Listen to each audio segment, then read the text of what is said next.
एक शब्द है जिहाद, जी। जो कि अब बॉलीवुड में भी लोग कह रहे हैं कि आ रहा है। आ रहा है। जिहाद हो जी। रहा है।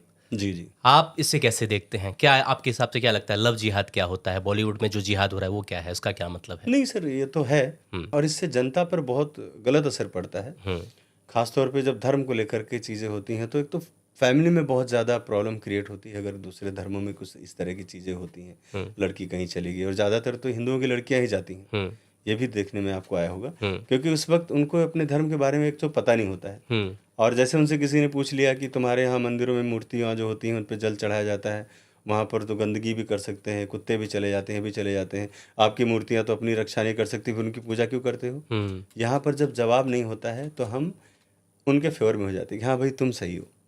तो हमें जब धर्म में ये बताया नहीं जाएगा कि हमें मूर्ति पूजा हम क्यों करते हैं, हमारे यहाँ चीज़ें क्यों हैं, तो ऐसी लड़कियाँ जो धर्म के खिलाफ जाकर जो शादियाँ करती हैं, उससे गलत परंपरा शुरू होती है।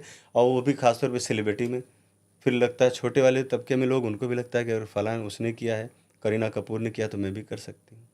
तो ये एक गलत तरह की परंपरा शुरू होती है और मुझे लगता है कि इन चीज़ों पे थोड़ा-सा हमारे। आपका मानना है कि अपने जी, धर्म में शादी करनी चाहिए। बिल्कुल होनी चाहिए, बिल्कुल। अच्छा, आपकी एक फ़िल्म आई थी the diary of West Bengal, जी, वो आते ही विवादों में घिर गई जी, और आपने ममता बनर्जी पर भी आरोप लगाया कि आपको सताया जा रहा है। आपको बनारस के एक होटल में पाया गया, आपके खिलाफ आपकी धर्मपत्नी ने खोज की रिपोर्ट भी लिखवाई जी। और आपको होटल में पता चला कि आप वहाँ पर पाए गए हैं। आप अपना फ़ोन भी उठा करके फेंके थे।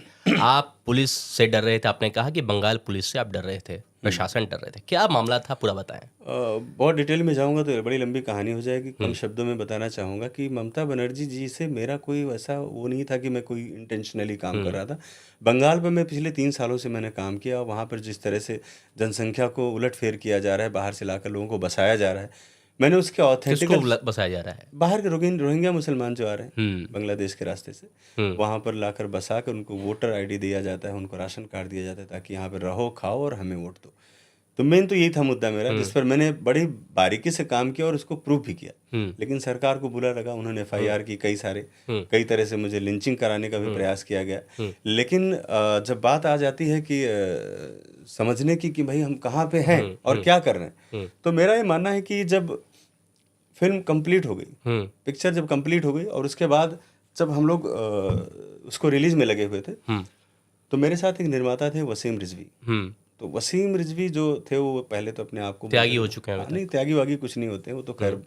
कहने की अब बात है। त्यागी हो गए वो। नहीं हुए हैं वो अपने आप को कहाँ कहते से हैं वो कैसे नहीं, त्यागी हैं हम। कुछ नहीं तो मैं भी बोल दूँ कि मैं हुँ, आज वो हो गया हूँ, हुँ, मोदी जी तो नहीं बन सकता ना मैं हुँ, कहने से। हुँ, आदमी के अंदर वो सोचिए, ईश्वर ने तुमको जिस धर्म में पैदा किया वो तुमको वहीं रहना चाहिए, तुम्हें हुँ, इसको चेंज करने का हक नहीं है, हुँ, बिल्कुल भी, मैं किसी हुँ, को भी बोलूँगा। हुँ, तो मैं उनकी बातों में आ गया और मैंने उस फिल्म में मैंने उनको एज ए निर्माता लॉन्च किया, क्योंकि वो हुँ, बोल रहे थे कि मेरे साथ अब लोग कोई साथ नहीं दे रहे हैं जब से मैं धर्म में आया हूँ, सनातन में आया हूँ। हुँ, और जब फिल्म कंप्लीट हो गई तो उन्होंने भी ममता बनर्जी से बड़ा तो धोखा उन्होंने मेरे साथ किया और वो चाहते थे कि मैं बंगाल में जाकर मार दिया जाऊं ताकि फिल्म उनकी हाईलाइट हो जाए। डायरेक्टर मर गया तो पिक्चर मीडिया में हाईलाइट हो जाएगी, सैकड़ों करोड़ कमाएगी और सरकार खुश होकर उनको भी अपना कोई बड़ा तो पद दे ऐसा आप लोग देगी। क्या फ़िल्म बना रहे हैं भाई, जो विवादों के केंद्र में आ जा रहा है? नहीं, विवादों का केंद्र बना रहे लोग, हुँ, मैं तो सच्चाई बता रहा हूँ। हुँ, सच्चाई आप एक्सेप्ट नहीं करना चाहते तो आप विवाद खड़े करेंगे फिर। अगर आप सच्चाई को एक्सेप्ट करते हैं तो आपको सैल्यूट करना चाहिए कि हाँ यार ये फिल्म तो अच्छी बनाई इन्होंने। हुँ, लेकिन जब वही मैं दिखाया कि जिस तरह से रोहिंग्या आ रहे हैं वहाँ पर, किस तरह से तुष्टीकरण हो रहा है, तुष्टीकरण की पॉलिटिक्स कैसी हो रही है, हुँ। तानाशाही क्या हो रही है, तो बुरा लग रहा है लोगों को। तो इसमें तो विवादित फिल्म तो नहीं कह सकते तो हैं आपके कि हिसाब से इसको आप सच्चाई दिखा रहे थे। निर्भीक फिल्म कहिए, इसको आप हुँ, विवादित मत बोलिए, हुँ, निर्भीक कहिए, हुँ, असली सिनेमा कहिए। हुँ, एजेंडा वाला सिनेमा तो ये लोग बना रहे हैं, हुँ, जो सनातन को नीचा दिखाने के लिए, हमारे देश में कल्चर को खराब करने के लिए जिस तरह से लोग फिल्म बना रहे हैं, हुँ। उनको एजेंडा वाली फिल्में, हम तो निर्भीक फिल्में बना रहे हैं।